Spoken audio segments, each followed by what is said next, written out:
Hi everyone, hope you're doing well from whenever you're watching this channel, depending on your time zone. Now, we all know the political difference that has existed for long between the former President Uhuru Kenyatta and Rigathi Gachagua. It went to an extent where Gachagua decided to send goons to invade one of the farms belonging to the Kenyatta family, the Northland. Besides that, we know how Gachagua has been referring to Uhuru Kenyatta as a cartel in coffee, milk, and tea industry.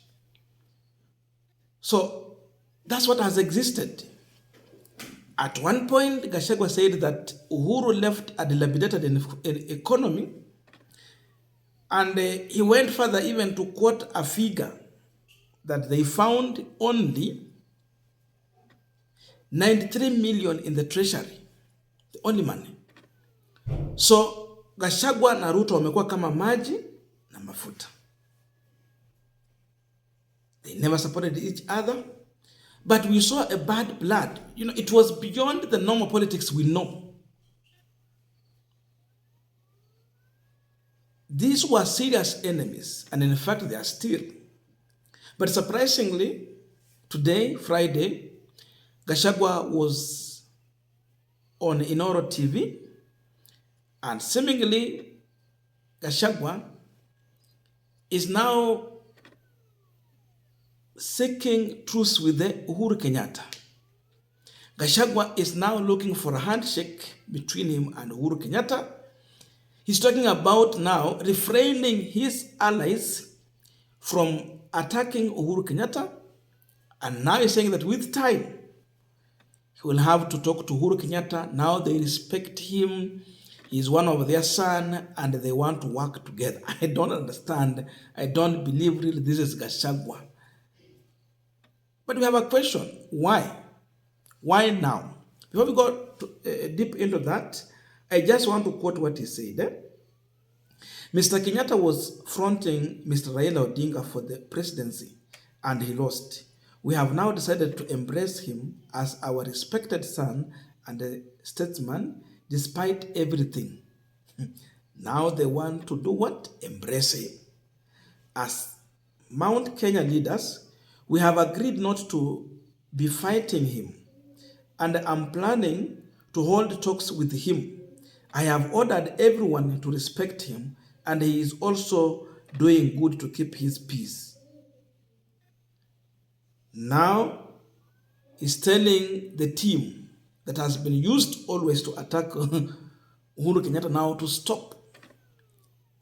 I said no one would be attacked, and we spoke with other leaders. I told them Uhuru Kenyatta is also our son. Even if we fought, the election ended, and former President Uhuru Kenyatta, who is enjoying his retirement, should be given his respect. And we have said no one will speak negative of him. Now, no negative. He has done well by being quiet, and I thank him for that, because when he had returned to politics, we felt the burn. When the right moment arrives and hearts soften, we will talk, and as the proverbs say, two axes can't stay in one basket without hitting each other. That is Gachagua.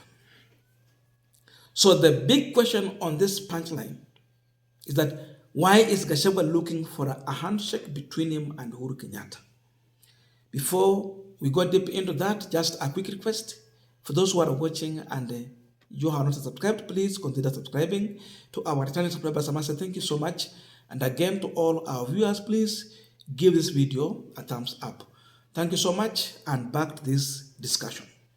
Now, like I started in the beginning, Gachagua referred to Uhuru Kenyatta as a cartel in coffee, tea, milk industry. And he said that he's going to put his foot on the ground and fight all cartels. So the front cartel was Uhuru Kenyatta.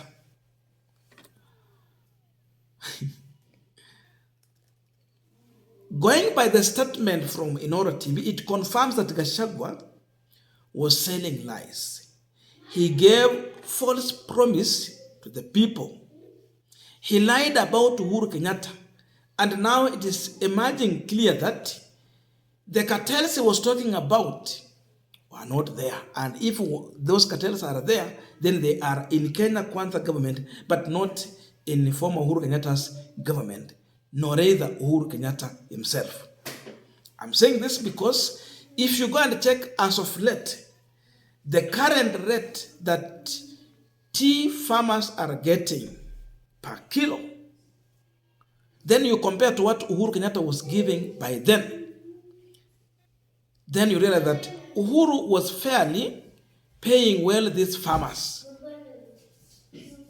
Go and check on what coffee farmers are earning per kilo.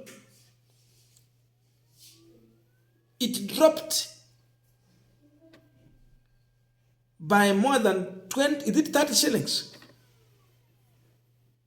So you promise, then once you take over power, you are there. And Ruto made him to chair the coffee, tea sector, something there. So he has been chairing, he has returned the report to the president. But hapa chini alikuwa anamcheza. So Gachagwa is realizing that Ruto was not serious to sort out their problem. Because how does those rates drop when you are promising to pay well these farmers? So he is realizing that people are learning that he lied to them about the issue of sorting out the agricultural produce. Ilikuwa ukora. Enda uangalie farmers from where they had a contract to supply rice. Walikuwa wanapeleka wapi? Kwa army. But once Ruto took over power, your contract iliisha. Close to 600 million shillings they were getting. Now nothing. So Gachagwa is realizing that the mountain is running away from him.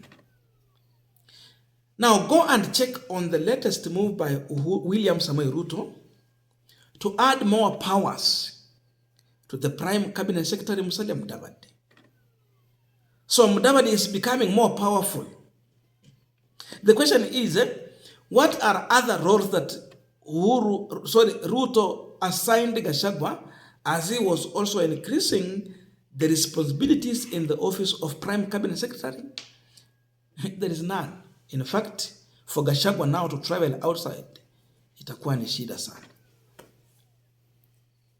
Because now Mudavadi is fully in control. Alikuwa Uganda, sasa hizi tumemwona ako wapi? Kule kwa Kagame, Rwanda. Gachagwa ako huko ana hold party na watoto, neighbors, children. Remember, in Azimio, when they were campaigning, Raila promised that if they take over power, then his deputy, who was his running mate, Martha Karua, will be assigned a ministry for justice. That means beside being a deputy president, she will have a specific role and a docket that she is fully in charge of. That was Azimio.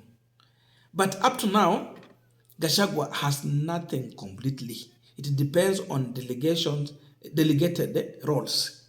Akimwambia fanya hii ni hiyo. But kuwa tuna kusema ya kwamba wewe sasa uko na hii ministry una run like saizi Mudavadi sasa ako na ile yenye ana run directly. It means more budget in that office. So Gachagwa is realizing that ni kama anachezwa hapa. So because of that, he's feeling the heat. So you run to Uhuru Kenyatta for rescue. Na mimi nashanga every time when there is problem in Mount Kenya. Yani Uhuru sasa ndio huwa anatumika kuja kufagia hiyo uchafu. Wakati mwingine 207, those who remember the stories.